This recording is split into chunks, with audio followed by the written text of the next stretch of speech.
Welcome back to Following Noadon, a Stormlight podcast. This week is episode 129, and back when we started making this podcast, with the knowledge I had, there were certain episodes, certain content of books, specifically like Way of Kings, Oathbringer. The whole day before a podcast recording, I would think to myself, how do I do the content justice? How on earth do I begin to talk about everything that I just read and processed and tried to comprehend, because Brandon Sanderson presents it so masterfully, and then I have to not make a fool of myself of discussing it at a similar caliber. So that is the attempt tonight. Paul, how are you? How am I? Just like you, I'm mourning the loss of Taft. That was partly my jest. I'm doing good.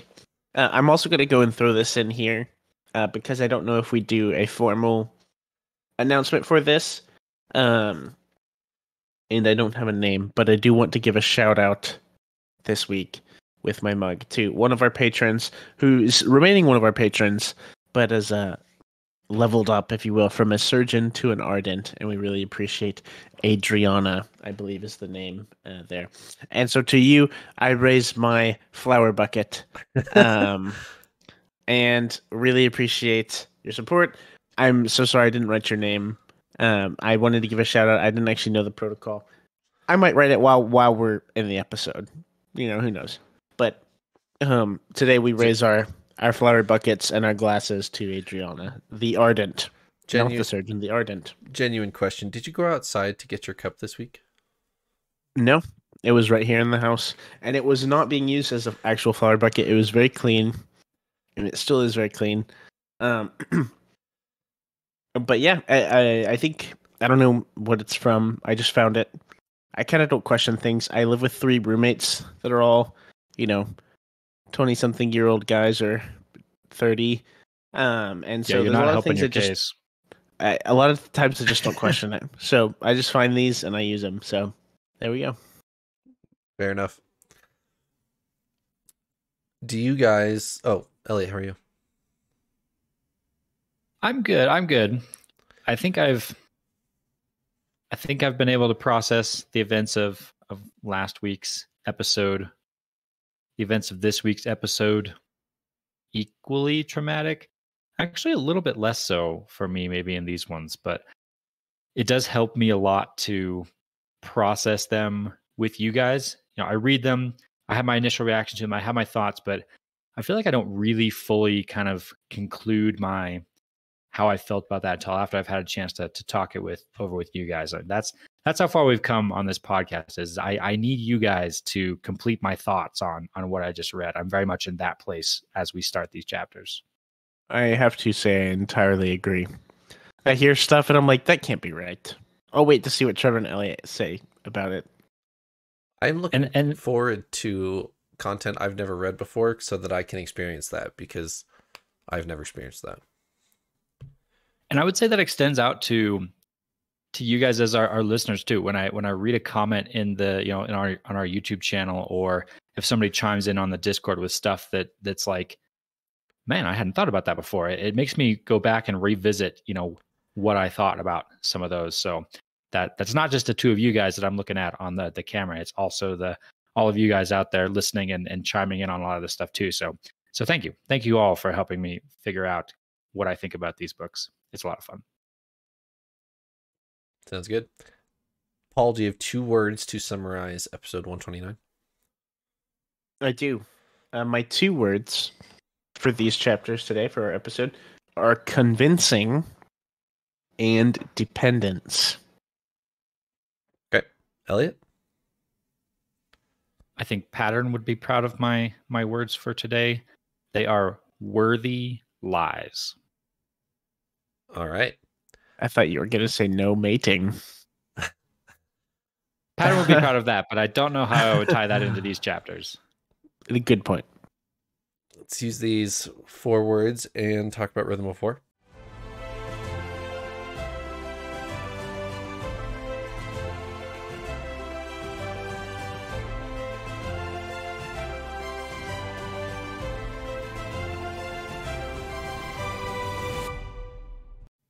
All right.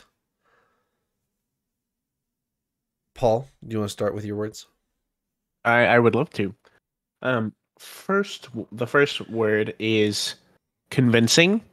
And the reason that I put convincing is I feel like this is something we're going to be looking at from here and in the future a lot more. I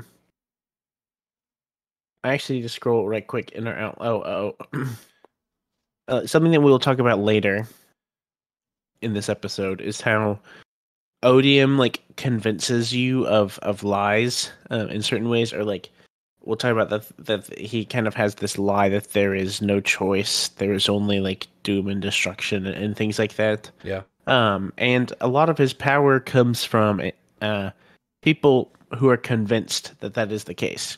Teravangian was convinced that is the case and has done all the things he's done.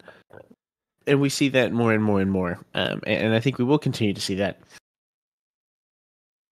Going further, I think that is how any of our characters who are redeemed will be redeemed, is through at least evidence that may convince them, whether or not someone convinces them or they convince themselves internally, that Odium is evil or my ways are wrong or things like that, and they will switch sides or something. Last episode, we went on a big rabbit trail theorizing for Stormlight 5 about Moash maybe being redeemed. And I think that would start with someone convincing him that, you know, his past is like, it's all right. Like, things are okay, and that things can be let go of. And so I feel like convincing is something we're going to see a lot, that I pointed out. My other word is dependence. In this word, I don't know if I can come up with just the right word to depict what I wanted to. What I mean by dependence is a lot of our characters in this chapter are having to be dependent on one another, but it leads to their like restoration of a relationship, and it's like a restoration through dependence, which is, I feel like in general unwanted, but by people. Like, people don't want to be dependent on someone, Right. but how whenever someone comes through for you in a time where you have to be dependent on them, how that can strengthen the relationship. I'm thinking of Kaladin saving his father, and kind of like dependence there, and how we kind of see some restoration between in that storyline again. And I think that I also thought of that with Navani and the sibling, and how there's almost like a necessity, which we'll talk about that more. I mean, that's a little more complicated. I'd say, I don't know if I would completely call it dependence, or like a giving in to something, but anyways, some forms of dependence turning into improved relationships, I would say. Elliot? So my 2 words might sound like they have to do with each other, but they actually don't at all. I have worthy and lies completely separately. My first one, lies. Paul, when you said your words, I thought for sure our words weren't going to have anything to do with each other. And then with your description of convincing, you stole like 90% of what I was going to talk about with lies. So fast forward 2 minutes and go see Paul's description of his word convincing for most of what I was going to say about lies, which I keyed in on the exact same things that you are about Odium and that lie that he relies on to make you think you don't have a choice. I'll just add one bit to it. I think Moash tells a filthy, dirty lie in chapter 107. He's classic like thriller movie. He's stalking Navani. She's the wounded hero, backing away, trying to escape, and he's the Darth Vader on the docking port of the Tantive 4, just bearing down on her with his weapon ready. And he is shouting, he's taunting her with Elokar's death. Yes. He says, yes, he begged me for death at the end. He cried at the end, which I about threw the book at the wall at that moment, because that is not how Elokar died. right. That is not even close to how he went out. He went out speaking the oaths of the Knights Radiant. This huge, amazing, redemptive moment for a character we didn't even like to start with. And Moash is going to go drag his name through the dirt. Absolutely not, my friend. Absolutely not. Anyway, had to get on a soapbox there with lies, because that was a dirty one. My other word, worthy, is probably my favorite part about this set of chapters, and it had to do with Navani. Navani goes on such a little mini, it's not even mini because it's part of her huge character arc, from how she views herself. Is she worthy or is she unworthy of being a hero in our story? And I love when it gets to the moment where she has to convince the sibling that she's worthy. Really, really powerful. We'll get to it. Those are my two words. Good stuff. Good stuff. I think we should hop right into it. Chapter 105 is quite the low of lows to start the episode on. Moash has killed Teft, and Kaladin walks into the room. He's wondering why aren't the Radiants up and escaped yet? They're all just still sitting there. And I imagine Moash is like sitting above the door. He's lashed himself to like the ceiling or something, sitting above the door, and he drops Teft's body right in front of him, and Kaladin freezes for at least a couple chapters. He's just sitting there and staring at Teft while all these events start happening around him. The entire tower starts changing around him, and Kaladin is frozen.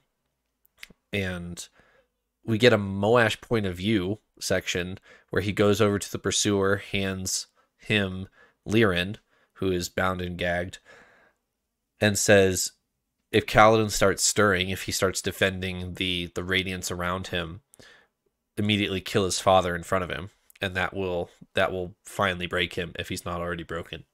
So he hands the pursuer, who is thoroughly beaten at this point. We didn't really talk about that, but there was a very flashy fight last episode where they fought and fought and fought, and eventually the pursuer just started running, and Kaladin said, I will pursue you till forever. I am the storm, blah blah blah. And so the pursuer is defeated. He has a new title that Leshwi calls him the Defeated One, and he's handed Lirin as Moash walks away, and the pursuer's thinking to himself, well, why don't I just kill Kaladin? His back is turned. He has no Stormlight right now. I can just run him through with a carapace or whatever, and he's dead. So eventually he does get to that, but at first he doesn't, and all of our heavenly ones are reverent of Teft dying and how much sorrow Kaladin is feeling, which leads me to Venli walking up, and she's a part of this. Venli has come back into the tower after trying to escape on the Oath Gates. That didn't work. Comes back in, and she thinks to herself,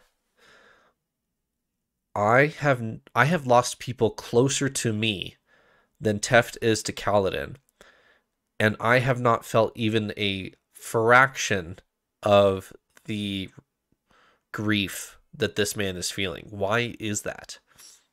Either one of you guys want to pick that up? I like that moment because I thought it was very telling of where Venli was at in those moments where she lost Eshonai. Yeah. Where she lost her mother, or so she thought. she's reflecting back on that and realizing that she didn't have those emotions in those moments, which I think is hugely telling. And I think Venli might be seeing this more and more too, of how corrupted she was at that point. Yeah. There were moments, I think we've talked about them. It's probably been 5 or 6 episodes now, where she was like feeling delight at the death of some of the singers because it was less people to oppose her plans. Like, oh, all the people that would resist me are dying off in battle. This is great. Those kinds of moments, that is right in the same bucket for me as not feeling remorse over or sadness or grief that Kaladin is feeling.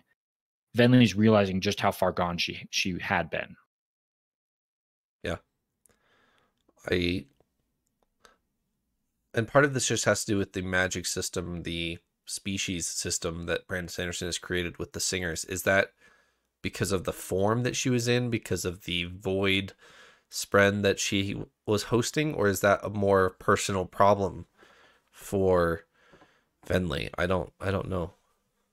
It's a good question.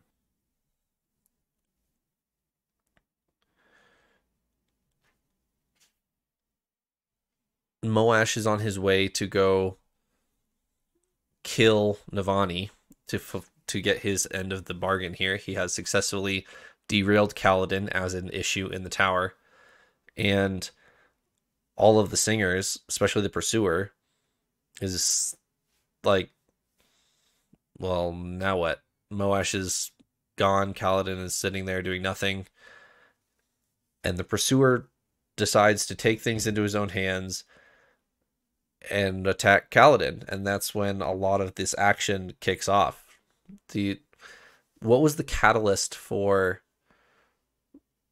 Did the pursuer decide to attack Kaladin of his own decision, or was he pushed to do it? I'm fishing for something here. I think I know what you're fishing for, so I'll bite, because it really had me intrigued. And that was Leshwi's actions. Yes. In this whole picture. Leshwi, I was trying to look it up really quick to reference it, and I'll have to keep looking while we talk here. But I was kind of on the fence whether I thought Leshwi was intentionally provoking the pursuer or not. And I couldn't quite tell. She says some things that really kind of goad the pursuer into riling him up to the point where he takes action, where he goes to try and finish Kaladin off. Basically, I'll prove you wrong. Watch me take out, Stormblast here, which of course breaks Kaladin out of the grief trance that he's in and causes the action, which leads to the rest of this. But I almost wondered there if Leshwi was doing that on purpose. Especially with the context of the next couple chapters, how we know the scene ends, or at least paused for when we're done here in chapter 110. I don't know. That's a good question. I will agree with you. I would state that I think she is. I think she is trying to cause problems unintentionally. Something like that would be casual enough to honestly slip by, where I didn't even think about it. But given the context that we see later, which I'm excited to talk about, by the way, with Leshwi, it looks like Leshwi may be one of our good guys, or at least is exactly... Sorry. At least is definitely not who we thought. There's way more to her on a radiant side than we thought. Yes. So, I'm... With the information we have, I would say that this probably is intentional. I'm not quite sure, because I'm not 100% convinced that Leshwi knows that would be a helpful act for Kaladin to provoke the pursuer into trying to kill him. In her mind, it could easily just be, or from her perspective, that could be a bad thing. In fact, I think she even reacts negatively in the moment, where she reaches out to stop the pursuer from going after Kaladin, but maybe that's part of the whole ploy to begin with. But I do think Leshwi, and we've gotten hints of this from the very beginning since we met Leshwi, of she's the honorable enemy. Yeah. She's on the enemy's side, but there is honor in her. And we've seen that throughout. the piece that we get here in one of these chapters, I think it's shortly after this, when Venli reveals herself to Leshwi as a Radiant, her reaction is really cool. Yeah. I think her reaction's even bridged over 2 different chapters, and that's a cliffhanger that he leaves you on, where she grabs her face and says, "What have you done?" And then in the next chapter, it's more, "What have you done?" Like, it's more of an excited, like, wait. So.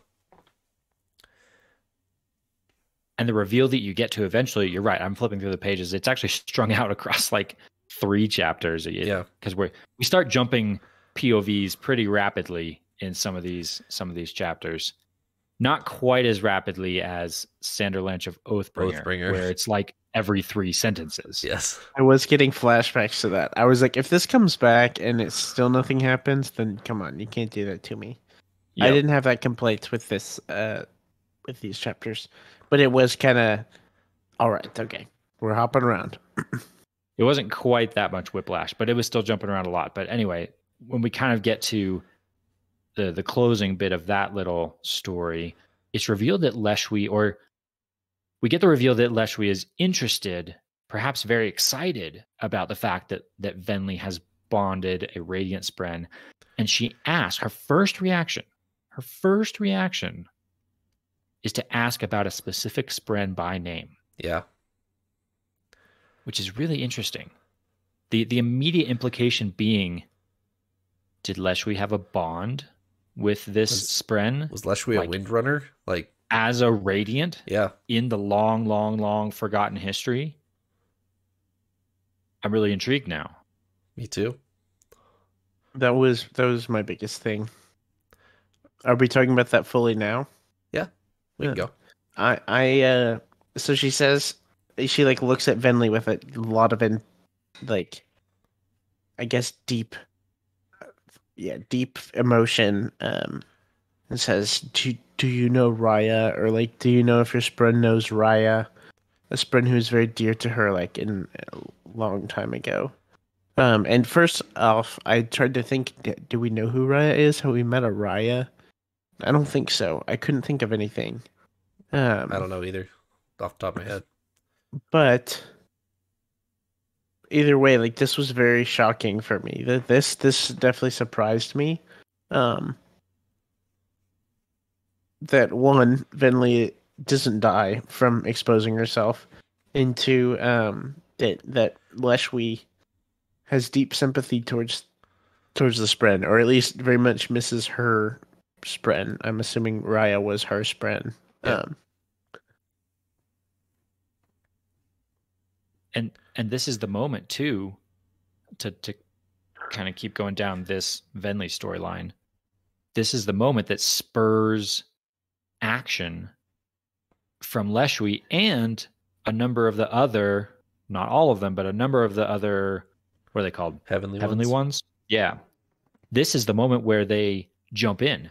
They jump into the kind of full-on battle that's erupted at that point to defend the Radiants from the attacking Fused, or maybe they're Regals, or basically the Pursuers team. Yep. Which is a big, Trevor, you alluded to this before, big moment here. Yeah. The implications of this moving forward we'll get to in a second, but Venli spinning on the Pursuer, and finally it's finally the motivation for her to actually do something, because she's been very vocal about, no, you can't kill the Radiants, no, you can't, we're better than that, we're not the savages the humans think we are. And so then as soon as the Pursuer gives his orders to start killing Radiants, Leshwi isn't jumping in quite yet, because she's afraid of Raboniel. She's afraid of, well, I can't act directly against the Pursuer, because then that will be a civil war. And it's not till she sees the Spren and she has a hope of maybe returning to a Spren maybe, I don't know. She says that she can't. My mind has been too corrupted by odium, so we'd have to save that for someone else. But it's not till she sees a Spren bonded with a singer that she jumps in. And then she jumps in to save the humans and starts the full-on civil war, as R'laine puts it in his point of view. But before all that happens, as the pursuer is attacking Kaladin, Kaladin spins around and fights the pursuer real quick. He makes quick work of the pursuer on this second round. And this is from a Venli point of view, this Kaladin thing. We're not in Kaladin's head yet. From Venli's perspective, she sees Kaladin spin around and his eyes are glowing yellow-red. And I remember this from my first read, thinking to myself, oh no. Kaladin's eyes are glowing yellow-red. And he lashes the pursuer to the wall and then lashes the head of the pursuer to the floor and rips it off. By the way, epic. I love that. That's awesome. But it made me think to myself, how have we not seen this before? Don't lashings have to do with like an object, and you can't lash an object apart? That's a good question. The follow up there, I'll give you more to think about in a second. What if he's using two different surges? He is Stormlight lashing him to the window and Voidlight lashing him to the floor. Odium corruption style. I mean, I don't know where he would have gotten Voidlight from here, but I don't know. Somewhere. Interesting thought. I don't think it's that. I was super excited because I thought this was just like a new application that we were seeing of lashings. Because I feel like we've always seen lashings before of like, oh, I'm sticking someone to the ground or something like that. But I like seeing this with offense. Right. Like, it seems really brutal. Yeah, but this is medieval torture lashings. Yeah, but like the ability to do that, to like be able to push someone hard enough with a touch, external force to rip them apart, probably comes in handy in a war in a pinch. You know, just right. like, I didn't know if this was a sign of maybe his lashing skills are better or different. There's different understanding. Like, I feel like I can almost compare this to our to our music, our tones of like, I feel like there was an increase in understanding that let Navani use light in different ways, or like pull or push light in different ways. And I feel like I would totally believe if it's just like a mastery thing. Like Kaladin has really become a master of lashing and can do that. But I didn't think too deep about it reading this. I was just like, whoa, he just lashed that guy in half. Yes, he did. Yeah, and I thought that was awesome. I loved it. I definitely didn't go the direction you're going with it, Trevor. That would be a big deal. Yes.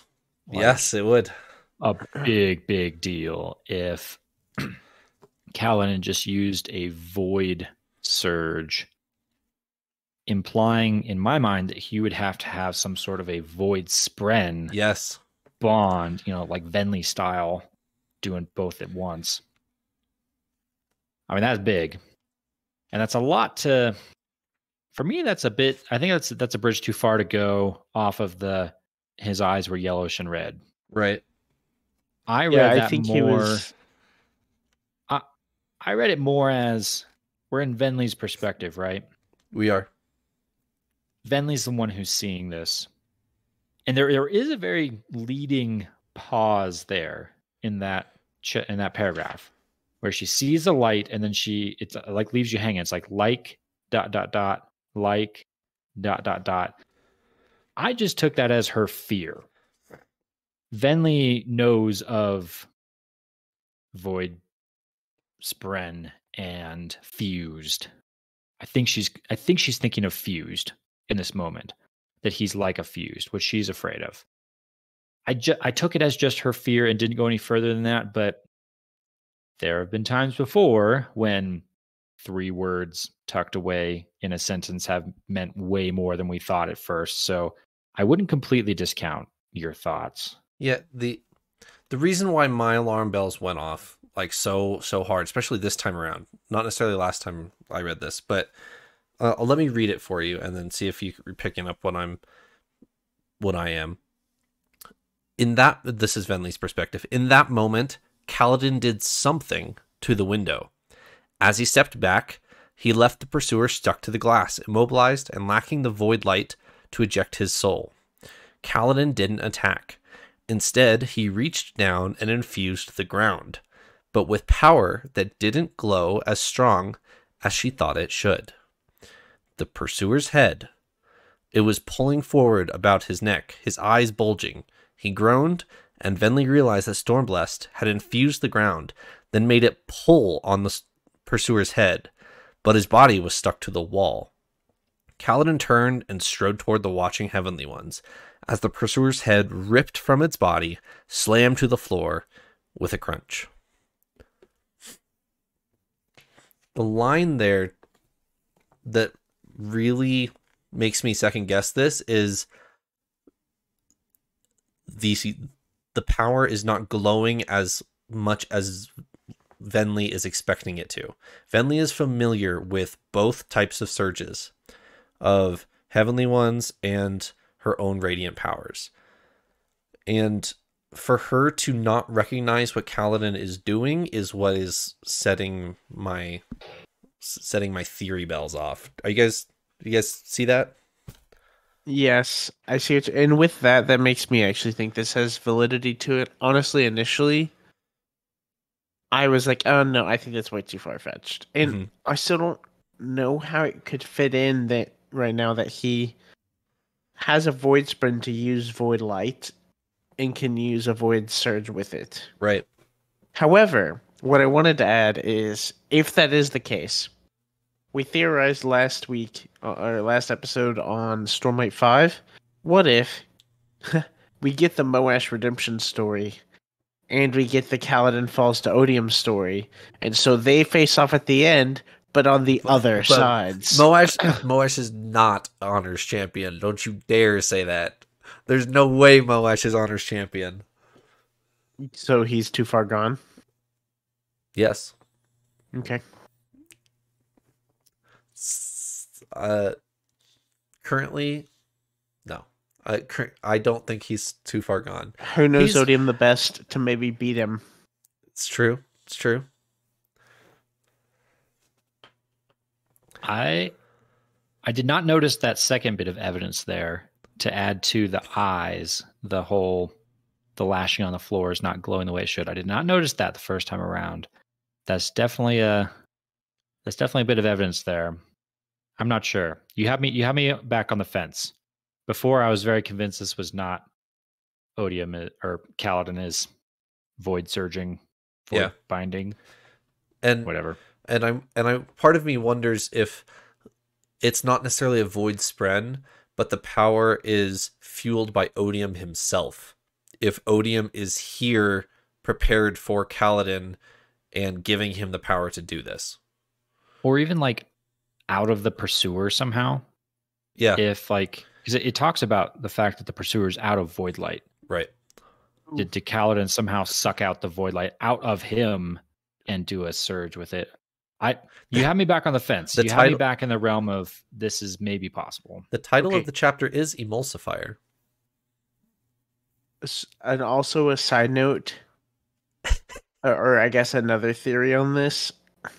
We know that bondsmiths can enhance radiant abilities. Yep. I wonder if this is some way tied, and we haven't seen it like on screen, but maybe Dalinar or Ishar or something is like influencing Kaladin here in some way. To like do this. We do see a little later like that they help to step in and help Kaladin sort of as much as they can. But I'm wondering if it's could be a bondsmith thing. But at least in my head, that's way more believable to me than Kaladin is wielding Void Light. Yeah. And Void Light is obviously red, but it specifically says yellow red. And I don't know if that's a specific distinction or what that means, but I don't know.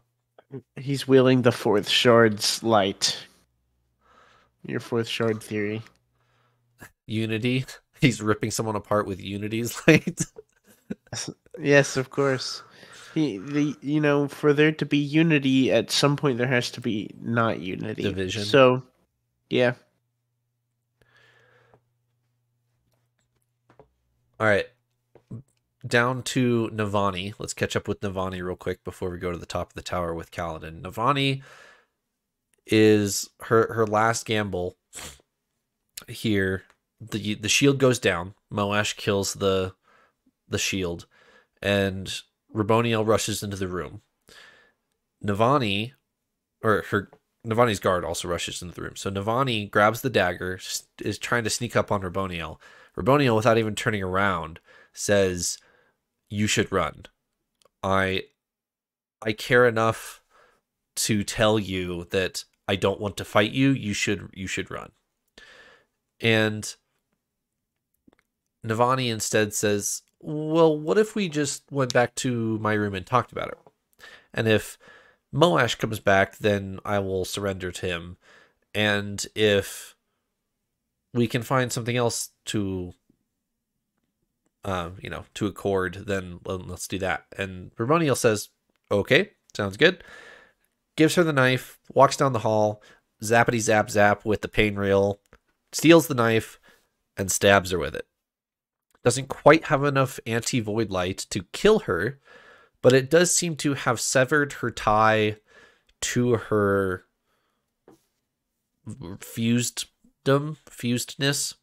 She no longer hears Roshar. She cannot hear the rhythms anymore. Seems to be mortal now. It has done at least that much. I don't know if it's fully killed her, but she seems to be mortal. Also mortally wounded as the rest of the scene goes on. Throwing knife down the hall in Navani's side. And then this is over the string of like 4 different chapters, by the way. It's very, very spread out. Moash is here to kill Navani. Navani turns around, or before the knife comes, I should say, Raboniel says, "Here, take the book, end the war." Which I think is a very powerful comment here from Raboniel. Raboniel and Navani says, "Wait, you don't care who wins? You just want it to end." And Raboniel says, "No, I do care. I want the singers to win. But the second best option is for the humans to win. The worst option is we keep going endlessly and both of us die with this knowledge. I just want, if the singers can't win, I want you to win. I want you to kill all of the fused and end the war." I wasn't sure I followed all of that logic from Raboniel. Yeah.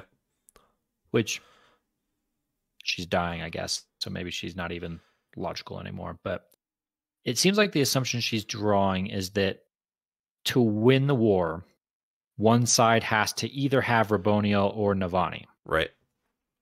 But there's also a reference, a mention, I don't remember if it's this chapter or previous, that Raboniel has already sent all of the information they've learned to Kholinar. Yeah. For other fuse to work on. And if Navani's book somehow could get to others, it seems very plausible that they could also work what she figured out. Right. So I'm not quite sure that I buy that Navani needs to escape in order for the war to end. Either Rabonio should be confident in the knowledge she's given her people, and she should want the book to be burned and Navani to die and for the singers to just run over everybody. So I don't know. I see where she's going, and I think it is supposed to be it's not a mercy act of quick escape while you can. It's more of a just pure pragmatism. I'll take whatever losses have to happen to end the war. But I'm not quite sure Rabonio's logic made full sense to me. I'm with you there. Now that you mentioned the book that's in Kholinar, we have had specific note that the original book is in Kholinar, likely setting up, Raboniel's death, that they still have the access to this power, even though Raboniel's about to die.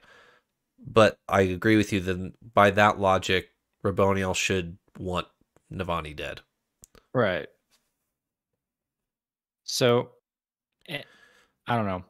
Maybe that just pushes me back towards maybe this is compassion. Right. On the side of Rabonio. Maybe that's her excuse for wanting Navani to live. And this truly is hey, I felt a kinship with you throughout this. I don't want you to die. I don't know. And she uses her last gasps, last dying breaths to switch the dagger and attack Moash with it and suck out all of his Stormlight. So Moash has Yezrian's blade. He is, with all intents and purposes, a Windrunner without a spren. And Raboniel, as she dies, stabs Moash with the sucky dagger to suck out all of his Stormlight, as opposed to the pushy dagger. Yeah. Anyway. Yeah, fair. So in this last scene, Moash seems to be Stormlightless and affected by the anti-Voidlight song that Navani sings. So she gets drowned out. She's trying to find the rhythm of war and the rhythm of honor's pure tone to revive the sibling. Odium, I don't know if this is a direct thing, but all she can hear is Odium's rhythm. So she starts singing Odium's rhythm with the intent of anti-Voidlight, sucks out the Voidlight in the pillar, and it seems to affect Moash? Why does it affect Moash? He's not Voidlight driven, he's Stormlight driven, and he doesn't have it. So why would it affect Moash?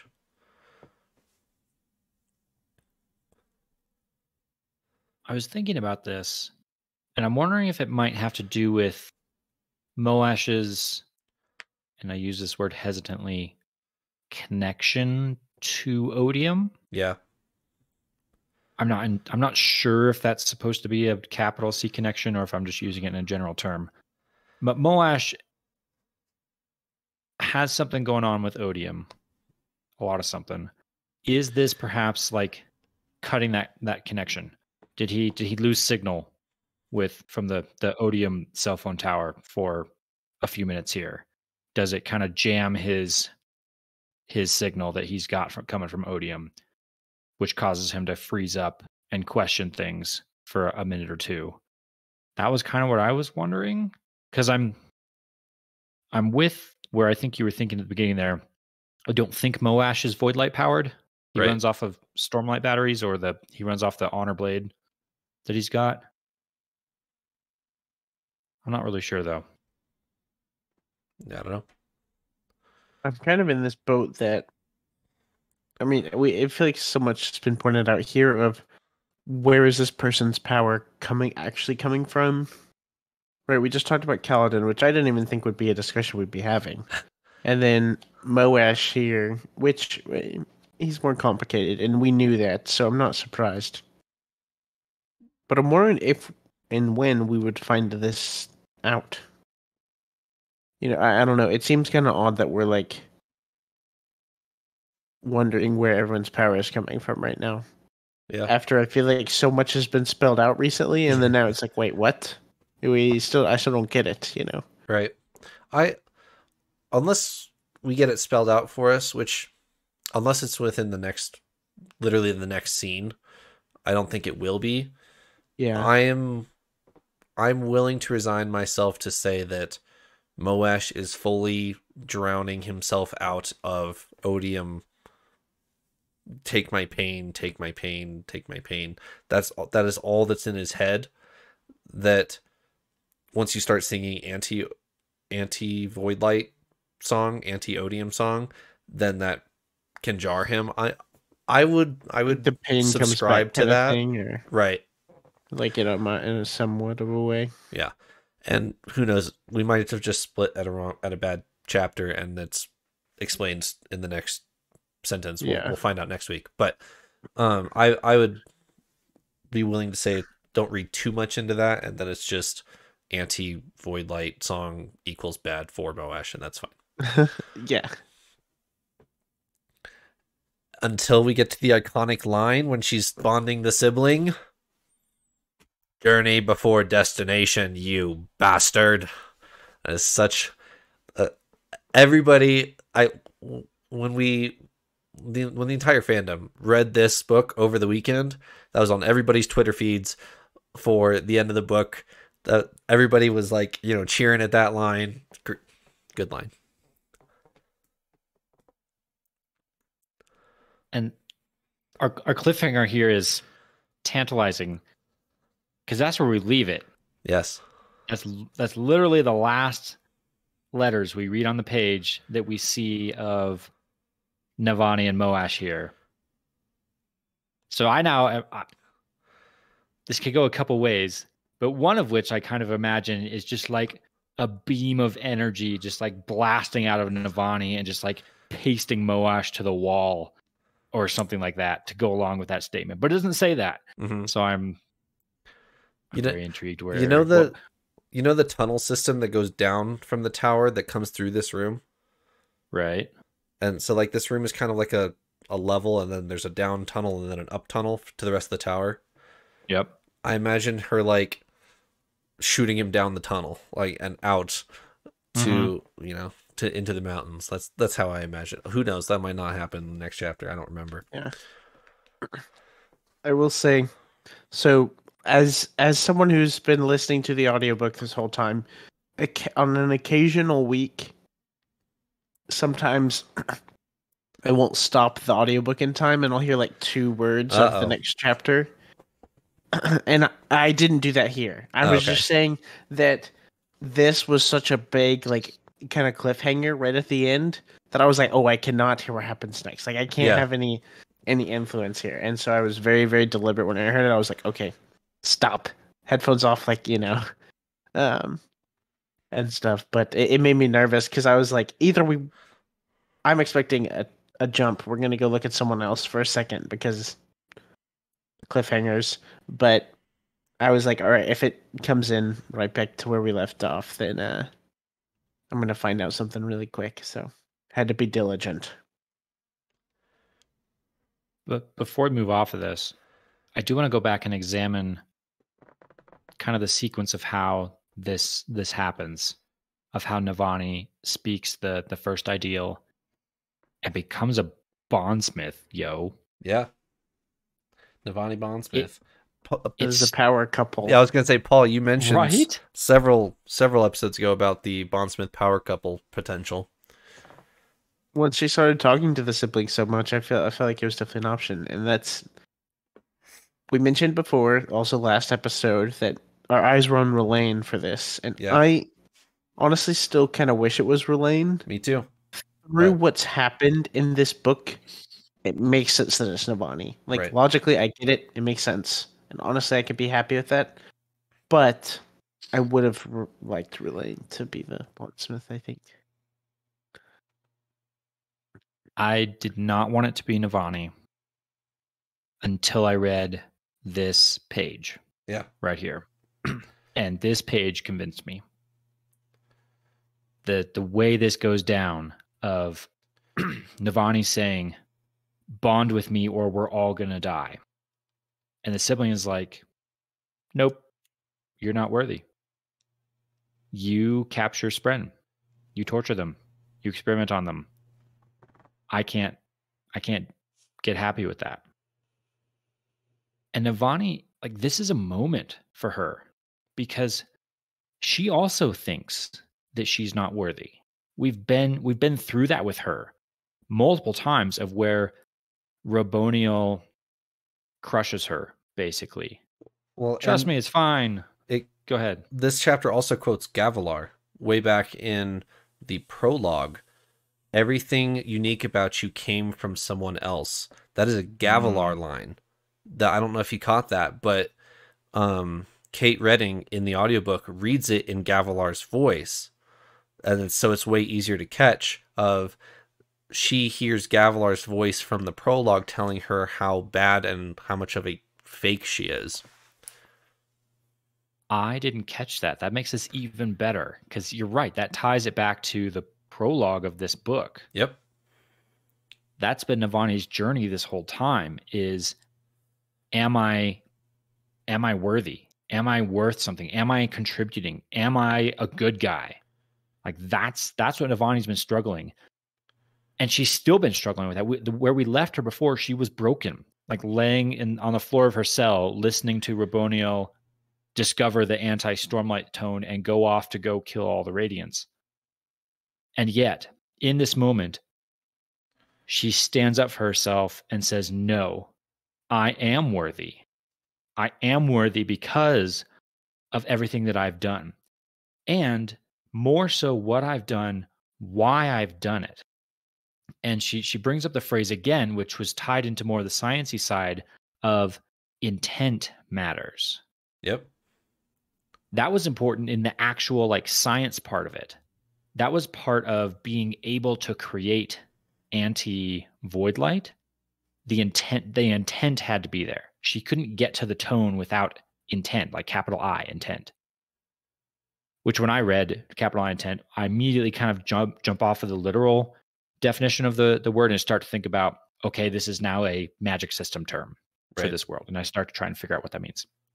Here, it's capital I, intent again, but now it's kind of back to its literal meaning. Yep. She's dissecting everything that I've done, these experiments, discovering this anti-light, which has gone off to now do not so great things, but she did it with the right intent of trying to discover new things to make the world better and to ultimately try and defeat evil, odium. And that's when they start to sing the songs. And I thought this was really, really cool because there is no other human that we know of on the entire planet who could do what Navani is about to do. Yeah. Who has gone on a journey that allows her to be able to sing a song that most humans can't even appreciate the nuances of. They can't even hear the differences in what she's doing, but because she studied so hard, she can do this. She can sing like a singer does and connect the sibling back to the rhythm of honor and the rhythm of cultivation and create the rhythm of the tower. No other person could do that. And here's Navani, who's maybe done some questionable stuff and maybe failed at a lot of things, but here she is connecting the sibling back to this life light. Nope. Tower light. Tower light. So I'm getting all confused now. Yes, the Life sibling light is the sibling can successfully hear tower light. Or sorry, life light. Man, I'm doing it too. The sibling can successfully hear life light because that is cultivation, and as far as we know, cultivation is alive and well, and the mother of the sibling. What she cannot hear is honor, and this is where we bring back our quote from part 4 that Navani was not even present for, where she says, "Honor is not dead so long as he lives in the hearts of his children. And I will represent honor for you because I am honorable, I am worthy." And begins to sing honor's pure tone as the sibling sings cultivation's tone, creating tower light. Exactly. And I thought this was really cool. And a redemption moment for Navani. She's been questioning, am I doing the right things? This is a moment of justification and I don't even know the right word for it. Entering into her purpose. Yeah. As a player in this world. I thought it was super cool. I'll get off my monologue here because I've been talking too much, but I thought it was fantastic. I think that was a really good monologue, honestly, Elliot. And I think you did an excellent job of showcasing a lot of the journey that Navani has gone on. I would even say that she hasn't, I feel like our other characters have these really dark pasts. And Navani has had her share of struggles and things. And honestly, I had forgotten about the prologue. When you brought it up, I remember that part of Gavilar saying, like, basically you're just pieces of things you've copied from others. Like, you're not a real, you're not a real scientist or whatever. He says, I remember that, but I didn't I remember that was the dialogue. Like, that's the conversation that happened, but I'd forgotten about the prologue, and it makes way more sense as to why we would see it now. I was almost a little confused when we read it of why are we seeing this? We saw a bunch of stuff in there. But I like the full circle moment that we have with Navani and fleshing her character out. I now understand when people had her higher as well on their character lists. And I honestly think what makes me like her the most is how Elliot put it, of the research into the songs and how she's the only human on this earth that we know of that could do this, that could that's taken the time and done the work to sing like a singer does, and to unite these tones. And I think that is super epic. I think that is awesome. So shout out to Navani. Higher on my list than Teft. She just climbed a few on mine too. Really cool. She climbed a few on mine too. She was already higher than Teft, but she's still there. I don't remember a lot of these powerful moments from Rhythm of War because I sped through it so fast, and then I deliberately didn't let myself process it because we were in the middle of Words of Radiance. And so, acronym spelling aside, because people confuse Rhythm of War and Words of Radiance anyway. I know I did way back then. I kept accidentally saying Rhythm of War for Rhythm of Radiance or whatever I said. But I deliberately shelved this and I was like, I will think about it later. And now is later, and I really do appreciate Navani and her journey here. All right. Now, for the crying chapter, at least for me. Chapter 107. Kaladin has gone off the edge. Not literally yet, but he's headed that way. He's snaps the pursuer's head in half, and one of the heavenly ones, I think, is holding Lirin, because that was their job. Just, if Kaladin doesn't kill Lirin, then he will. And Kaladin turns to go save Lirin. The Fused freaks out and shoots up the tower, just flies away with Lirin. And Kaladin gives chase, and we get this one finally from Kaladin's point of view, and it's very fragmented. Kaladin's like in a blur, Sill's rambling random words, Sill's breaking as well here, and there's some dark sentences here where there's a singer, just a normal singer, who tries to stop Kaladin, tries to block Kaladin's path, and it says he left that singer broken and dying. Does not describe the scene at all, but I just imagine him, lashing that singer in two as well. This is as far as the grand scheme of the war goes, Kaladin would never fight this singer. The normal Kaladin would spare this singer because he is just a normal singer, not a fused. he snaps this guy in half and keeps going. And we get to the top of the tower. The Heavenly One freaks out, throws Lyran off the tower. Because the high storm is here and it's like right even with the tower. Excuse me. Bless Right. you. Thank you. Right even with the tower. Throws him into the storm, and Kaladin jumps in after him with zero intent. He is not going to save his father. He is going to join his father. This time he jumped is the words, and this is the end of a chapter, which leads into 107. And the Stormfather, this is what I was trying to talk about last episode accidentally. The Stormfather manifests himself to Dalinar and says, "We've got a problem. The son of Tanavast has taken to the storm for the last time," is what he tells him.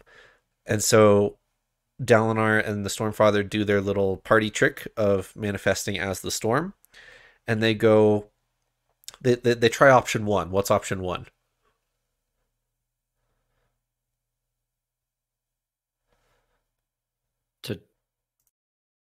Well, Dalinar wants to do what he did before, which was Kaladin stuck outside in a high storm. I'm going to be the storm, reach out and scoop him up and save him. Yep, Mhm. that's option one. But And the Stormfather's like, not Yep. going to happen. it hurts the Stormfather, so he doesn't allow him. What's option two?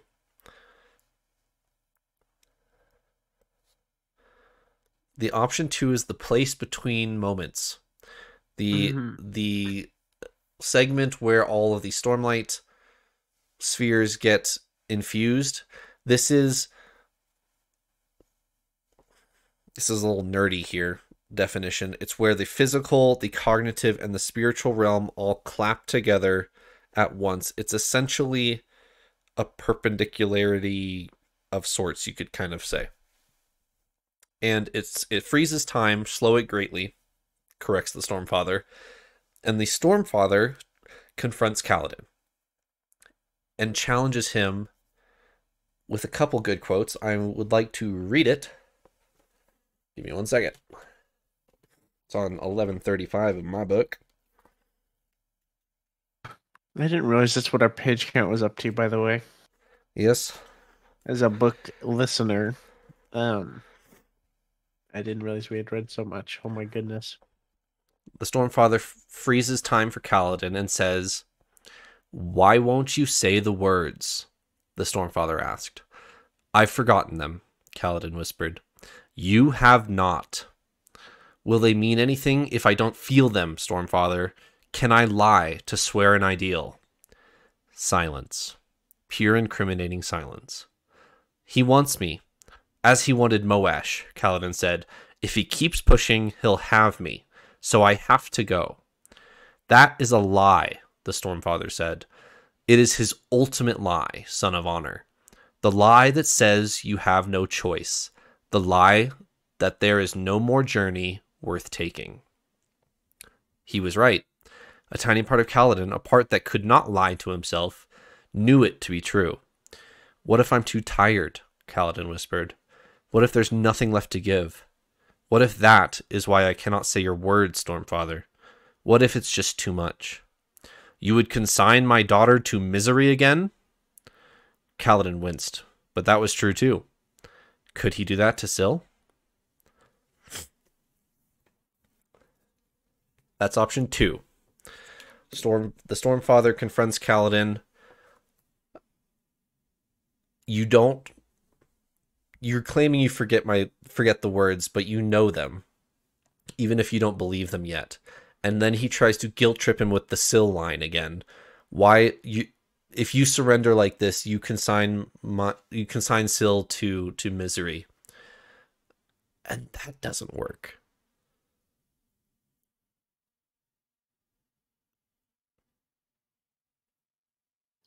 It's enough to get him to try, which is big. Because this whole moment, this whole leap from the top of the tower is being very intentionally compared all the way back. Back is that way. All the way back to the Way of Kings, the Honor Chasm. You're mirrored. That was the correct way the first time. Keep going. Yeah, you're right. I always forget about that. Honor chasm. Mm-hmm. Honor Chasm, where Kaladin stands on the chasm after realizing what he's gotten into with the bridge crew and toys with, do I end it all? And what is it that saves him? Syl. It's Syl, right? It's Syl. Yep.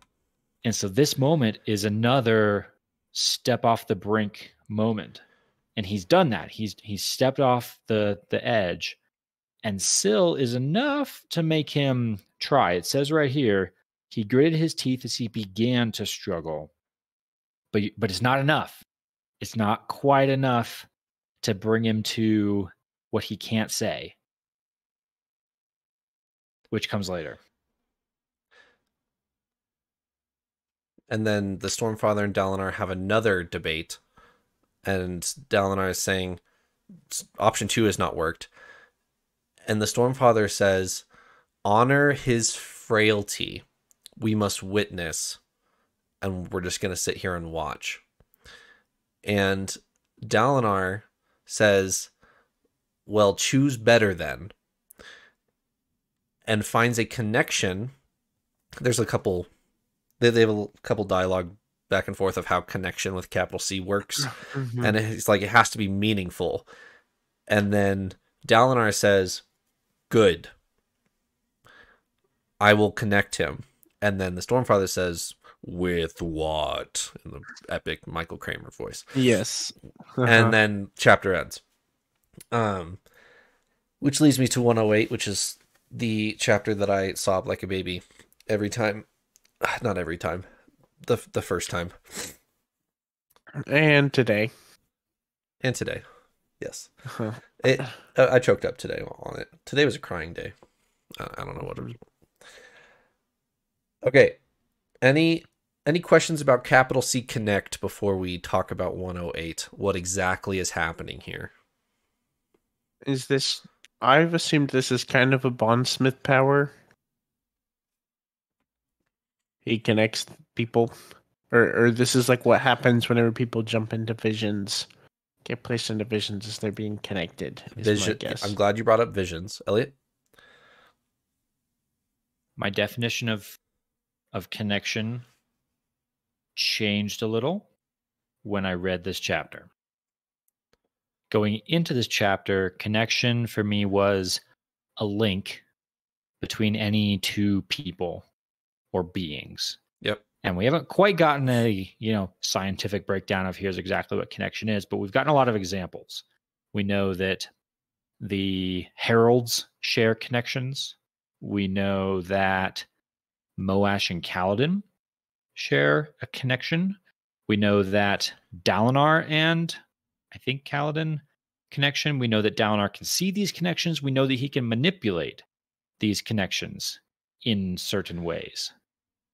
But similar to how intent kind of got reevaluated for me with Navani, I'm now rethinking my thoughts on connection here, but I'll let you keep going. I will come back to... No, I'll talk about it now. Did you guys...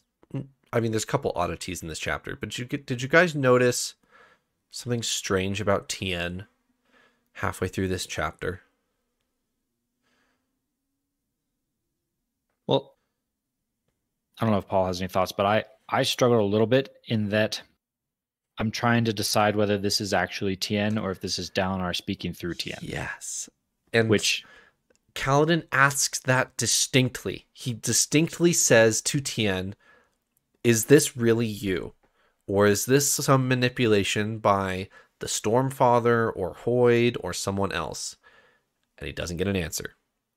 But the distinction I'm trying to make here and trying to fish for you is Tien halfway through the vision, Tien, everything fades and it's just him and Tien. And Tien appears fully grown.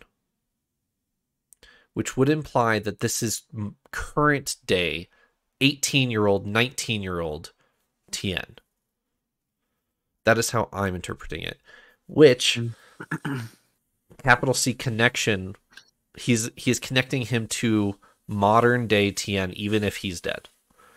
Not some not a vision, basically. Mm-hmm. That is my interpretation of it. Did you guys? Yeah, like Tien as he would have been. Right. Well, that's the rub, though. Is it Tien as he would have been, or is it Tien now? Some sort of, soul fragment of Tien that Kaladin can connect to somehow. His cognitive shadow. Yes. Or something. Okay. I can't talk about this yet, but I promise 2 weeks from now, I can talk about this. I have waited so long to talk about this. Okay. Tien, I believe this is at least a Tien cognitive shadow. That this is a Tien. I think Tien was invested when he died and became a cognitive shadow. And I will get into specifics of how and why and evidence that I have. I cannot wait. Two weeks from now, I can go on this huge soapbox and blow your guys' mind, and it will be great. And I cannot wait. And I've waited. I don't know how long has Rhythm of War been out? 2 years. I've waited 2 years to talk about this with you guys, and I can finally talk about it in 2 weeks. Sorry. I think this is current cognitive Tien alive, sort of, and not a vision. This is not a vision. I'm very excited for that discussion because you have me very intrigued. I almost have to not get my hopes up for your discussion because I don't know if I can handle that emotionally, that possibility. But that definitely flips this chapter completely on its head for me, because my conclusion at the end of this, I took that silence, that non-response from Tien to be, no, I'm not actually Tien. I'm Dalinar doing a honor and speaking to you through someone you have a memory of. And something that would, yes, and something that would feed into that line of thinking is, how does Tien respond? It's not silence. He just says something else. Yeah, he smiles and then he moves on to the wooden horse. The wooden horse. It's important. He gives him the wooden horse that Kaladin has since lost, and he says, try to keep track of him this time, Cal. And he vanishes along with the wooden horse. He does not actually give him a physical wooden horse. The wooden horse also vanishes. So that would imply more of this is a vision, not real. Right? Like, he doesn't physically get a wooden horse. Like, Kaladin doesn't leave the vision with a wooden horse. Right. Yeah. Right. That conclusion that this is Dalinar for me also made this scene a little bit less emotional for me. And that it didn't for me. If I can see that, but if you're going to convince me at the end of the book here that this is actually Tien, I'm then going to go back and be way more emotional in this scene than I am now, because I'm kind of reading this all as, oh man, this is really touching, this is really powerful, this is really cool, but it's also just Dalinar inspiring Kaladin. Absolutely. Yep.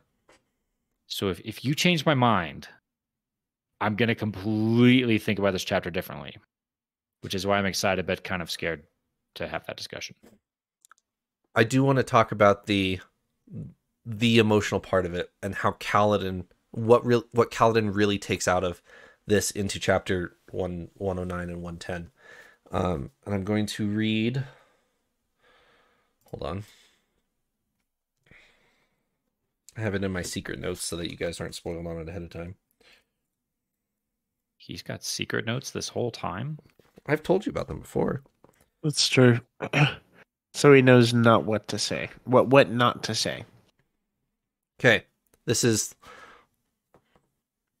This is basically a page. So give me like a minute to read. Kaladin cringed, anticipating the death, but all went dark. The forest, the tent, the figures all vanished, except for Tien. Kaladin fell to his knees. Then Tien, poor little Tien, wrapped his arms around Kaladin and held him. It's all right. I'm here too, to help you feel brave. I'm not the child you see, Kaladin whispered. I know who you are, Cal. Kaladin looked up to his brother, who somehow, in that moment, was full grown, and Kaladin was a child clinging to him, holding to him as the tears started to fall, as he let himself weep at Teft's death. This is wrong, Kaladin said. I'm supposed to hold you, protect you, and you did, as I helped you. He pulled Kaladin tight. Why do we fight, Cal? Why do we keep going? I don't know, Kaladin whispered. I've forgotten. It's so that we can be with each other. They all die, Tien. Everyone dies. And so they do, don't they? That means it doesn't matter, Kaladin said. None of it matters. See, that's the wrong way of looking at it. Tien held him tighter. Since we all go to the same place in the end, the moments we spent with each other are the only things that do matter. The times we helped each other. Look at it, Cal, Tien said softly. See the colors. If you think letting Teft die is a failure, but all the times you supported him are meaningless, no wonder it always hurts. Instead, if you think of how lucky you both were to be able to help each other when you were together, well, it looks a lot nicer, doesn't it? I'm not strong enough, Cal whispered. You're strong enough for me. I'm not good enough. You are good enough for me. I wasn't there. Tien smiled. You are here for me, Cal. You're here for all of us. And if I fail again, Kaladin said, you can't, so long as you understand. Teft believes in you. The enemy thinks he's won. But I want to be there to see his face when he realizes the truth, don't you? It's going to be delightful.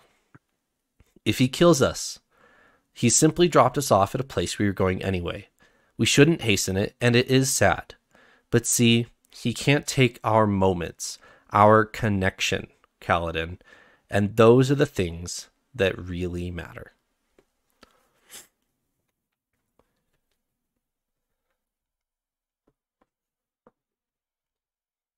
I want to go back to the Way of Kings and read this scene the way we originally receive it, which is in the Sanderlanche. We don't get the full scene of Tien's death until Kaladin is rushing a bridge, right, to save Dalinar. Kaladin's brother fell just like that. One eye blink and he was standing there, looking terrified. The next, he was on the ground. No, Kaladin screamed. He tried to get to his feet, but slipped to his knees. His leg didn't work right. Kaladin didn't care. He finally reached the spot. There he found three corpses, young, small, lying in the hollow. Horrified, numb, Kaladin reached out his hand and rolled over the one that was facing down. Tien's dead eyes stared upward. Kaladin continued to kneel beside the body. He should have bound his wound, should have moved back to safety, but he was too numb. He just knelt. I should feel anger, Kaladin thought. I should feel something. Kaladin looked down. Why couldn't I protect him? Looking at Tien, remembering his brother's laugh, his innocence, his smile, his excitement exploring the hills outside Hearthstone. Please let me protect him. Make me strong enough. He felt so weak, blood loss.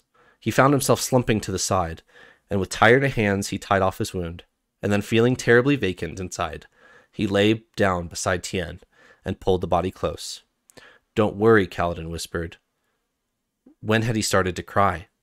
I'll bring you home. I'll protect you, Tien. I'll bring you back. He held the body into the evening, long past the end of the battle, clinging to it as it slowly grew cold.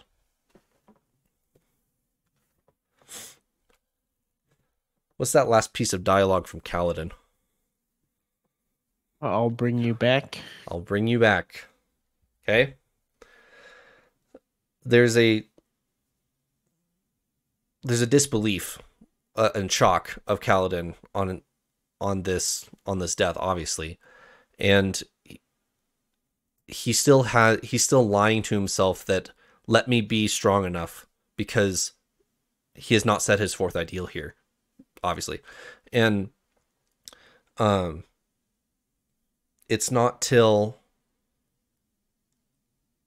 the Rhythm of War scene that we just read in 108 that he finally lets himself emotionally release Tien. He has carried him with him this entire time, and back in the Way of Kings it says he feels nothing. He should feel angry or anything. He feels nothing.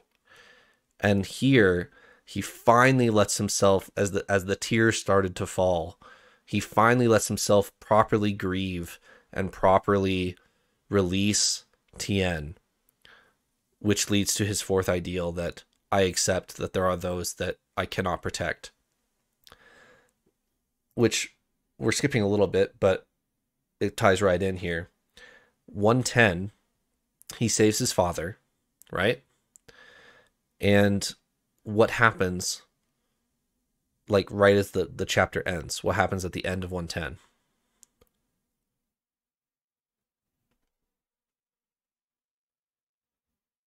Don't him and his dad like set out to kind of save the city? They do. But right before that, what is... Yes, there you go, Elliot. There's like three things that happen, so I wasn't sure which one you're referring to. But I think what you're trying to get at is his brands. His brands. On his forehead. And this is like the last thing that happens. They heal. And they like flake off. Yep. And they're gone.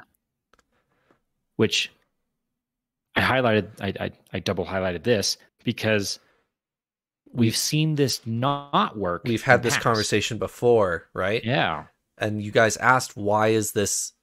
This was way back the first 3 chapters of Words of Radiance, where they get in the Bridge 4 tattoos, and it's not working on Kaladin, and then Stormlight's not healing his brands. We've gotten this several times, and it's finally spelled out for us here.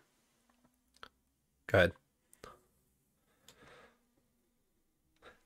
Is this... Or did you have something, Elliot? Nope. Oh, sorry. Is this one of those moments where it's not necessarily because of a power that Kaladin has, but it's because of a belief Kaladin has, like Correct. We've seen with Spren, right? And stuff like that. We've had the discussion before of, is he still branded because he believes he is?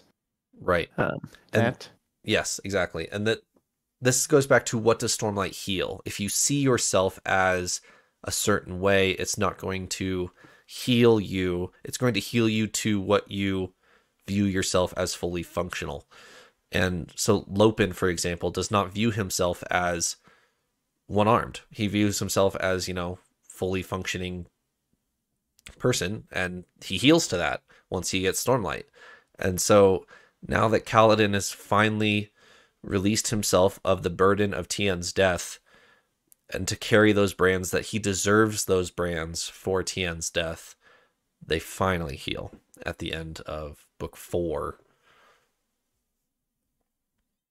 Because our other example of that was Risen, right? Yep. The question was, why doesn't Stormlight heal her paralysis? Right. And it was that was where we tied that into discussion of, well, I think it was kind of open question. Does she still see herself as a cripple, and therefore the Stormlight cannot heal her? So yeah, the implications of this moment with Kaladin it's even more powerful than it was already, which is, how does he see himself? Right.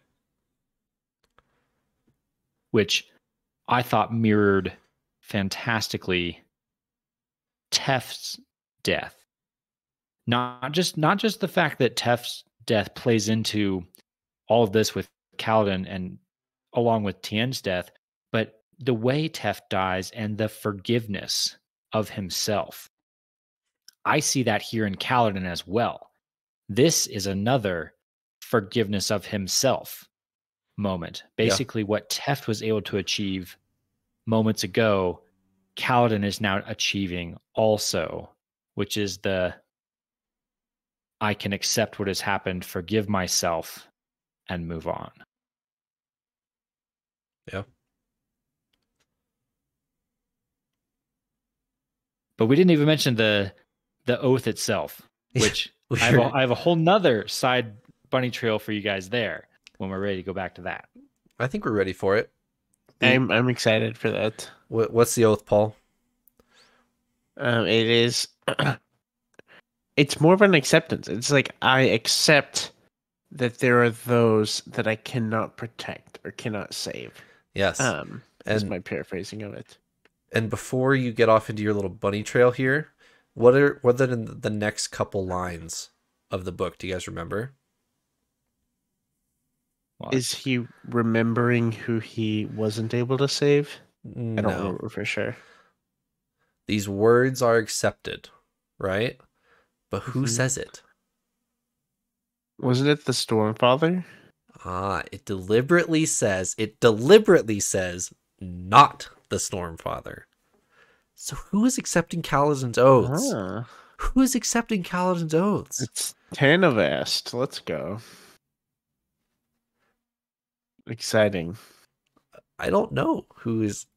Tanavast is supposed to be dead, right? Oh, it's the Void Spren. Yes, you're right. It's the Void Spren and Kaladin's Gemheart. The Void Spren is like, you're right. Don't save anyone. Well, you missed part of the clues too. Even I can read it because it's right in front of me. He heard Syl gasp, and a familiar voice, not the Stormfather's. These words are accepted. Now I'm really angry that we're in Kaladin's head, so we should also get to know whose voice this is, because it seems like Kaladin recognizes it. A familiar voice. Maybe he doesn't fully recognize it, but familiar voice. Is Tien a honor spren now? Or is it Lirin? Or is it the whole I don't know. Kaladin's whole family are all spren, and he's bonded them all.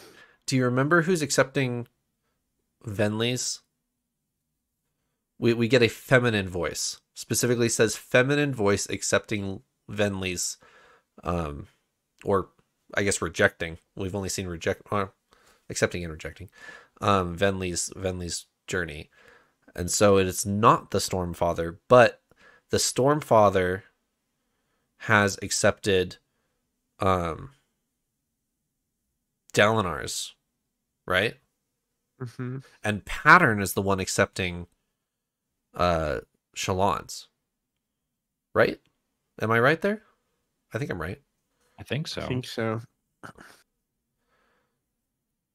The narrator is accepting Kaladin's words. These words gets over the intercom. These words are accepted. Mm-hmm. And I think our theory on Venli was that perhaps it was cultivation. Right. Directly, perhaps. So this is our fourth shard. Or it's one of our three shards. Somehow it's Honor himself. Right. Canvas. Yeah. We know, and we've spun theories on this before. Honor is dead, Honor is broken, whatever. We know that death for a spren or a being that's not a human can mean different things. And so maybe this is Honor in whatever state or plane of being or wherever Honor is.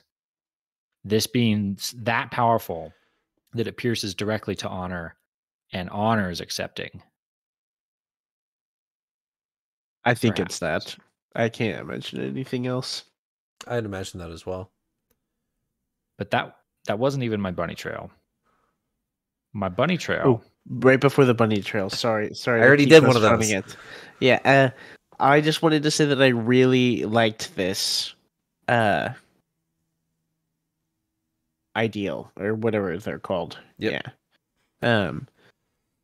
I really liked it because we'd been guessing like who is he protecting this time? We've seen I will protect those who can't protect themselves, and I will protect even those that I hate. That was the other one, Yep. right? Yep. So we're like, who's he protecting this time? And I like that this seems more like a step in maturity, Right. not a step in like more people I need to save. Right. But like an accepting a realization that you can't do it all. So I appreciated that. And that ties directly into where I'm going. I've struggled, like spent hours, many showers trying to have that lightning bolt thought of what is the ideal that Kaladin couldn't say at the end of Oathbringer, which is 1,200 pages ago now. 1,200 pages ago, we had a moment where Kaladin is in Shadesmar with Adolin and Shallan. Yep. I think just those two. And they're trying to get back to Dalinar and the rest of the army to save them. And we get to the moment where he's supposed to say this ideal and he can't do it. And I've agonized for like 6 months now. What in the world could be this ideal that he knows? He knows it, and he can't bring himself to say it. And I'd almost gotten to the point where I was like, it's going to be really dumb. It's going to be something I really don't like because it's going to be something stupid. And yet, as the instant I read this, it was just a huge, oh, moment. Because this makes perfect sense. Perfect sense. I had to go back and look it up and refresh myself on exactly what was happening. But if you go back to that scene in Oathbringer, where Kaladin knows the words, he knows these words right here, but he won't say them because Adolin is on the ground in front of him, bleeding to death. Yep. And Kaladin knows that if he says this, it means letting Adolin die right there in front of him. And that's why he can't say it. That's why he's gone this whole time, knowing what this ideal is and refusing to say it, because that's what Kaladin's all about, is protecting people, saving people. That's what he does from day one. That was his whole journey in Way of Kings, was join the bridge, realize that, no, I'm going to stand up and save these people.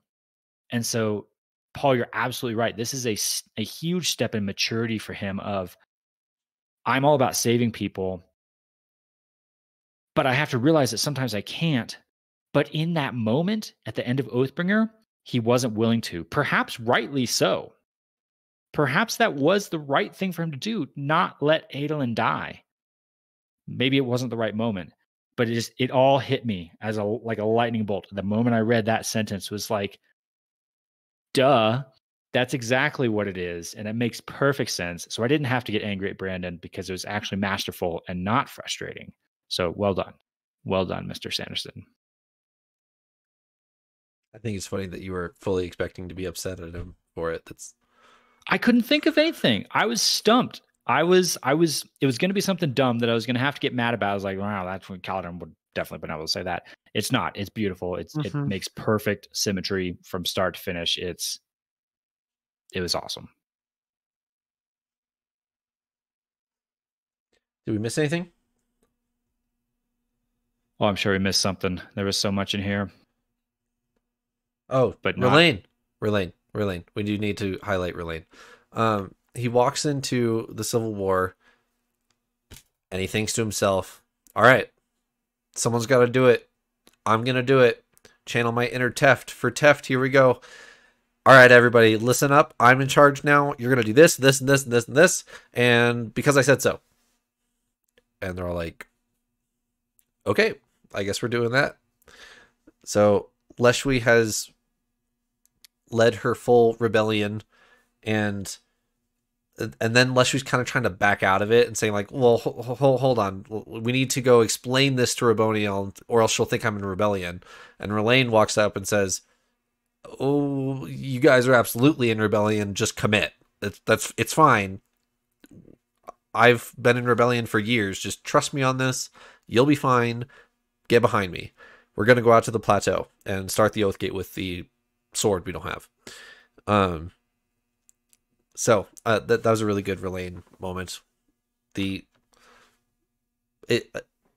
am a little sad that he's not our bondsmith. It's potentially could be our third, but I don't know how much he has to do with the Night Watcher, though.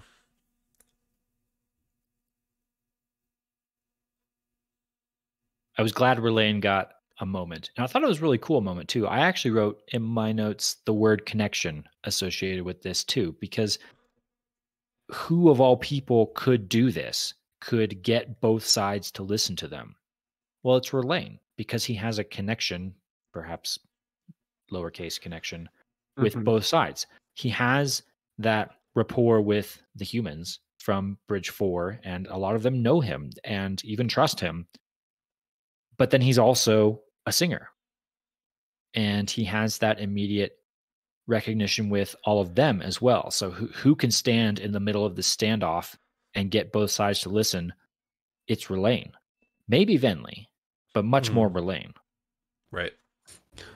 I also appreciate actually counteracting the whole, it would be super cool if he was a bondsmith thing. If he became a bondsmith in our story, it would have been something that is still like pretty thrust upon him. People would have been like, oh my goodness, Rlain, you need to bond the sibling and save everyone by becoming a bondsmith because the sibling will bond with you. And he'd be like, okay. And I almost think of how are fused are, at least some of them. I mean, this isn't direct, but it almost feels like they're kind of forced to bond to Spren too. Or there's a lot of like weirdness going on with that. So I kind of like that we have something that he has stepped into, that's like growth for him that he is like choosing to step into. I think is really, really good. Not just someone coming and being like, this is what we need you to do right now. You know. It also leaves some blank pages. I feel like Rlain's story's not done. I feel like this is a step, and that we could still see this go a number of different ways with Rlain. Maybe Rlain is still going to get an even more epic moment, like we've seen people like Kaladin and Navani have. So I completely agree with you, Paul. That is very cool to watch him make a choice in this moment. My prediction for, I feel like we have to see him bond to Spren, because we've seen where he was a Spren didn't want to bond with him, so therefore I think he should get a Spren at some point By default. Yeah. Yes. But I was trying to think what would be cool. I think it would be cool if he was a Dustbringer. Ooh. Because one, we don't really have a prominent Dustbringer on our good side. I mean, we have like the Herald of them, right? But no, they also get a bad rap.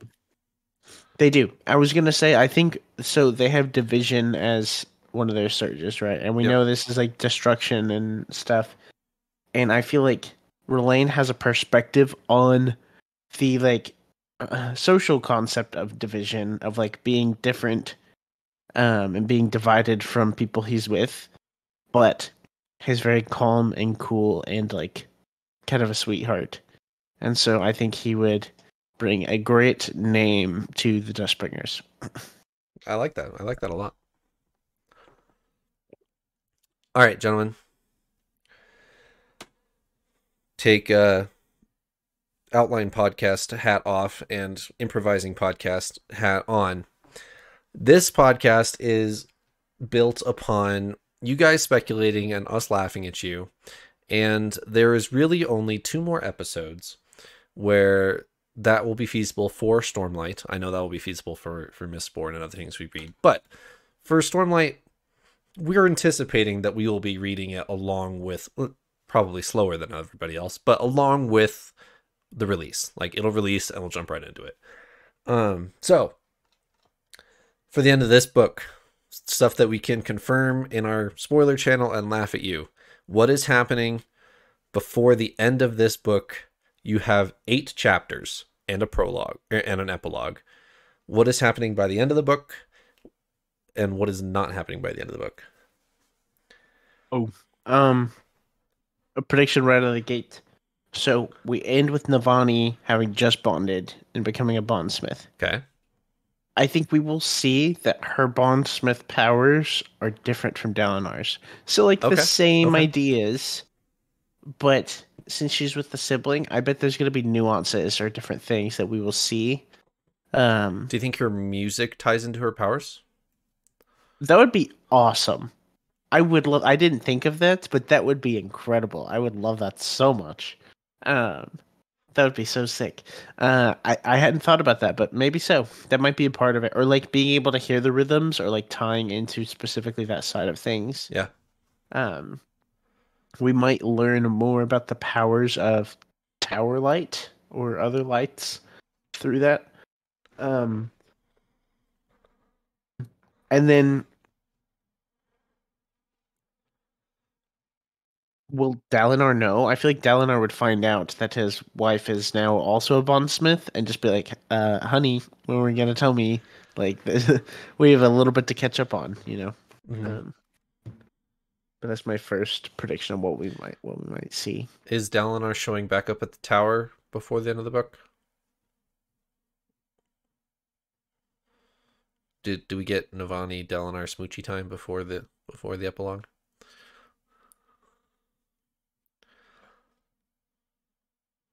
I'll throw out my prediction. No. I think we're going to end with Dalinar meeting Ishar.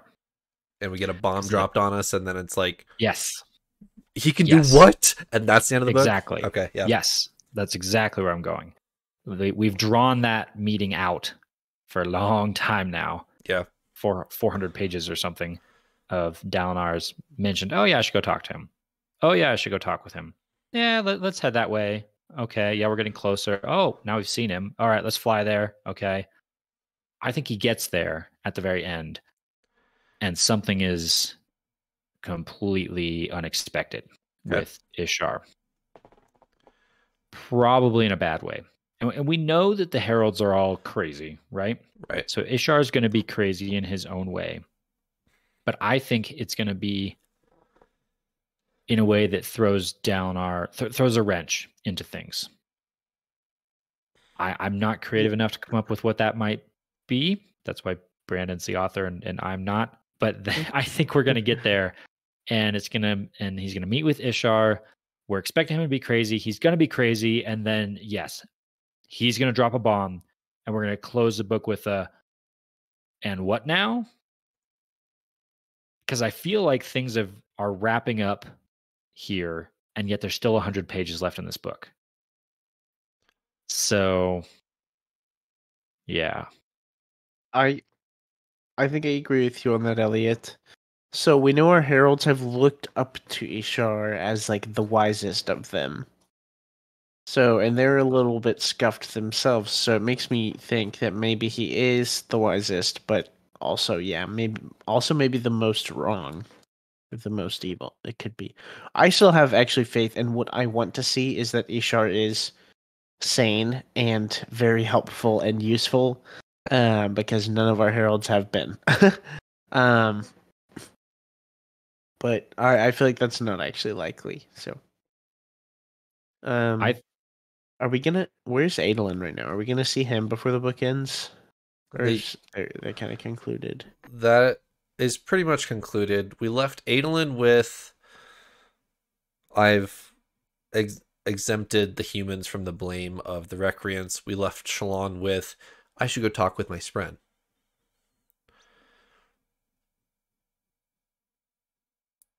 I think I think we've wrapped on the Odium Shalon. Nope, sorry. We've wrapped on Odium names. Sorry. We've wrapped on the Adolin and Shalon plot lines. Okay. We might get another POV from them or something before the end, but I think general storyline wise, we've closed that chapter of them. Especially with Shalon, I feel like we had a very satisfying curtain close on this scene of Shalon's story. I don't think that's going to get opened up again. I don't remember if this happens or not. This is a genuine. I wonder if they just show back up at at Urithiru and they're like, "What happened?" Like, Yep. We came back just in time for nothing to have happened. What I do think we're going to get is an Odium tantrum scene. Ooh. I think we're going to get another Odium scene, either with Taravangian or perhaps directly with Dalinar again, We haven't seen Odium this entire book, by the way. The last time we saw Odium, he was running away from Dalinar.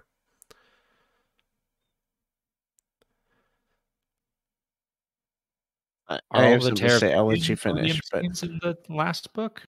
What? Are all the Taravangian Odium scenes in the last book? I thought we had a interlude. I guess that is back in the last one. But I thought no, it's in Oathbringer. It's like literally the very end. Yeah, like the ending end.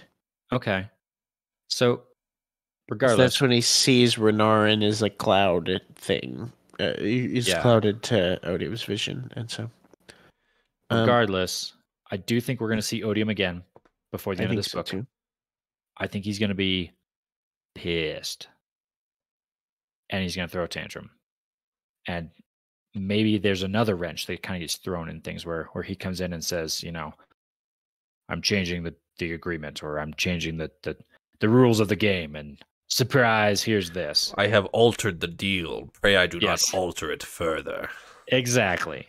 Sorry, James Earl Jones. That's my best shot at Darth Vader. That's pretty good. Well done, Trevor. I was thinking a similar thing, Elliot. I was thinking we are going to see Odium. I think the big bomb drop, this might be tied somehow to meeting with Ishar. If so, that'd be pretty cool. And I think Odium is going to appear. I think Odium is going to schedule the Contest of Champions. Okay. I think they're going to, I don't know, have a save the date. I don't know. They're going to send out your e-cards. Yeah, send out invitations. And so I think it's going to appear in a way that it's like Dalinar is finally getting to set up his Contest of Champions or schedule it or something, make it a thing, a guaranteed thing. But we know Odium there's more than meets the eye. We know that there's something that Odium is going to do to make it impossible for him, right? That's kind of what I'm hoping to see.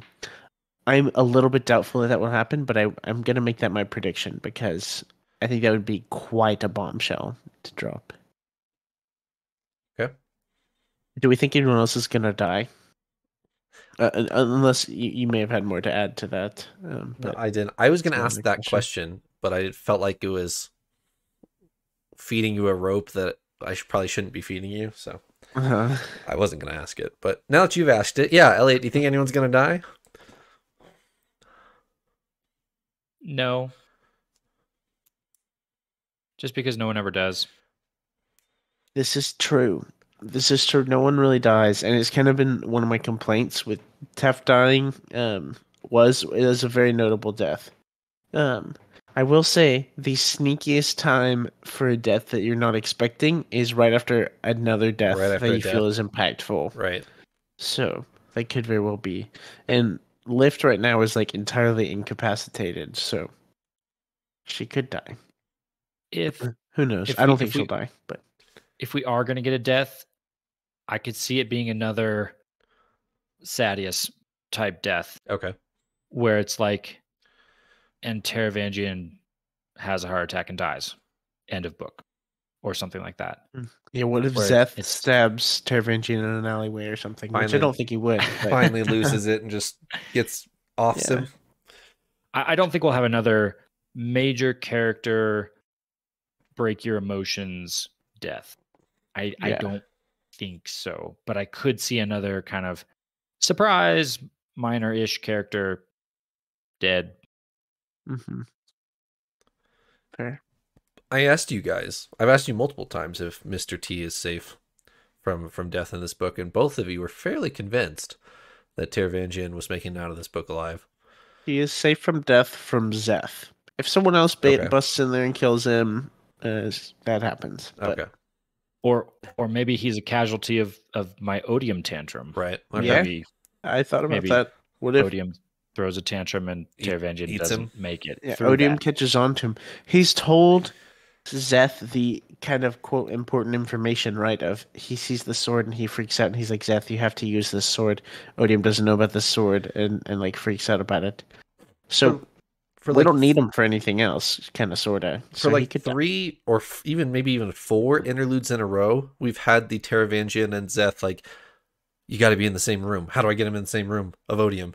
How do we get the sword? Like we've had that build up like 3 or 4 times in this book. So One more crazy theory for y'all to go laugh at us about. Are all of the epilogues wit chapters? yes, I thought they were going Mm. back. So I'm gonna theorize on that real quick. I think we will get another wit. he is in your epilogue. point. He's on your point of view page at the beginning of part 5. Oh yeah, could have looked at that. I think we get a wit chapter epilogue. Hoyd. I think Hoyd is going to do something nefarious in that chapter. Ooh, okay. So far, Hoyd has been fairly solidly up on a pedestal. Like honestly, of most of the characters out there, he's the one that you trust. Like when he says something, you listen. You Right. don't doubt it. He has repeatedly lifted our characters up out of the gutter or from dark places and shown a light on their story, which has been awesome. That's not super consistent with Brandon Sanderson's writing. He doesn't write, from what I've experienced so far, characters like that. Characters always have a dark side and a struggle and something. And we got a brief glimpse at what Hoyd's might be in this book.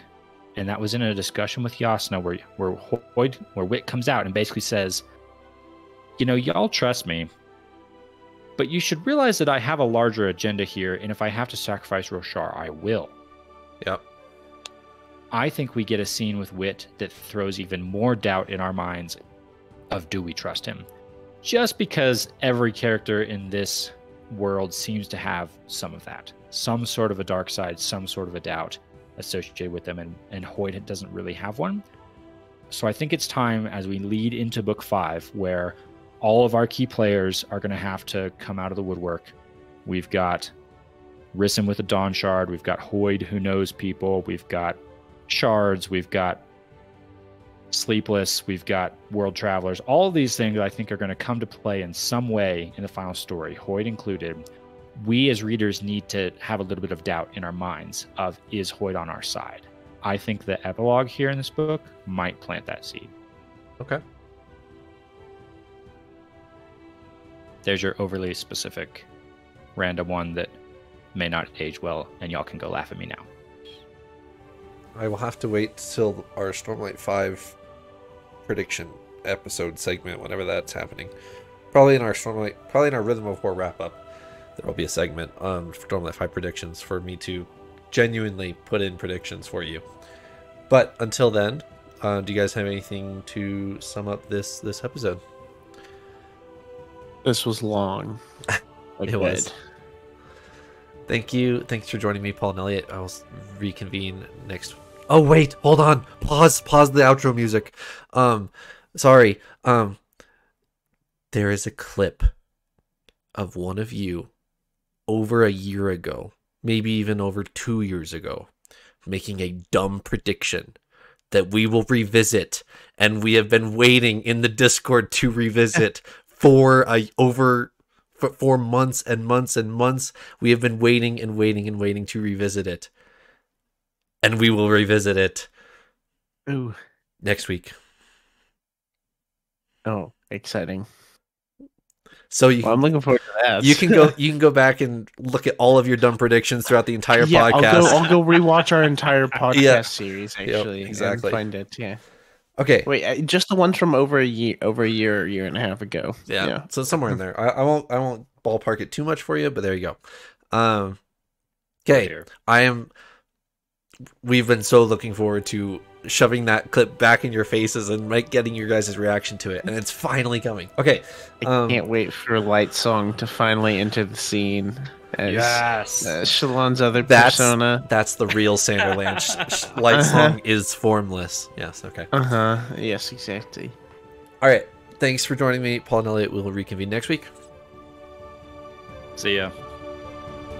Good night.